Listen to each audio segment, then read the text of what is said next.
À Felice Bauer, Prague, du 21 au 22 février 1913. Aujourd'hui, j'ai pensé aux représentations que je me ferais de ma personne si j'étais à ta place. Si, à l'exception de l'heure de notre véritable rencontre, éphémère pour toi, je n'avais d'autres matériaux que les lettres de la semaine dernière.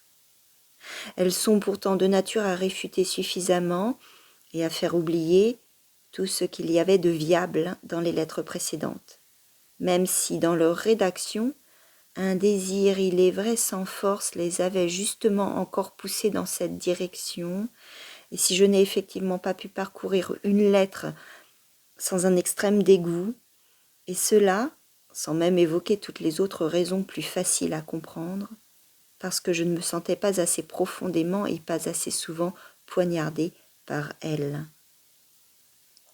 De telles lettres ne réduisent-elles pas nécessairement à néant la moindre idée que tu peux te faire de moi ? Peux-tu imaginer, si la preuve n'était pas là devant toi, d'après tes autres expériences, une personne qui vive aussi inutilement que moi et qui pourtant vit, qui ne fait rien d'autre de sa vitalité que de tourner autour d'un grand trou et de le surveiller?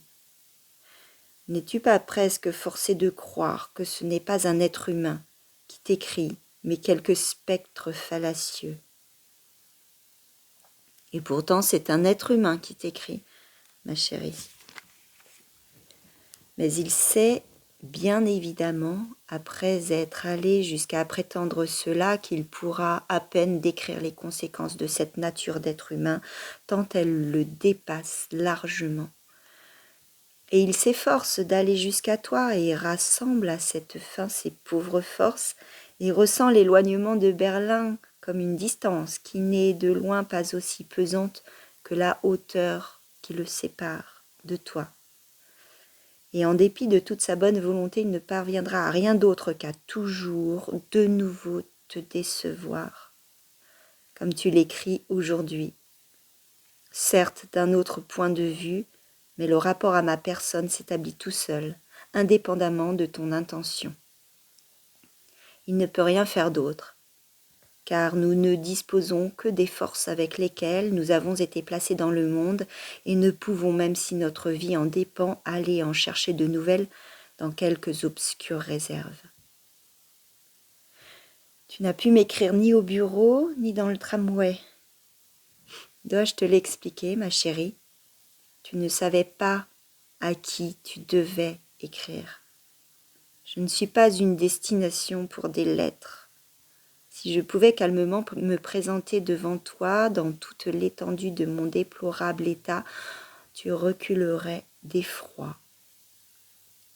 Et c'est ainsi que je cours. Il n'y a évidemment aucune intention là-dedans, comme les écureuils fous dans leur cage, en rond, dans tous les sens, rien que pour te retenir devant ma cage, ma chérie, et savoir que tu es proche de moi, même si je ne peux pas te voir. Quand vas-tu t'en rendre compte? Et quand tu t'en seras rendu compte, combien de temps resteras-tu là? Franz. C'est avec des images ou des souhaits de ce genre que je m'occupe quand je suis couchée sans dormir dans mon lit. Être un gros bout de bois grossier et calé contre son ventre par la cuisinière qui, tenant le couteau à deux mains, racle de toutes ses forces le flanc de ce morceau de bois tout raide, dans la région de mes hanches à peu près, pour en détacher des copeaux afin d'allumer le feu.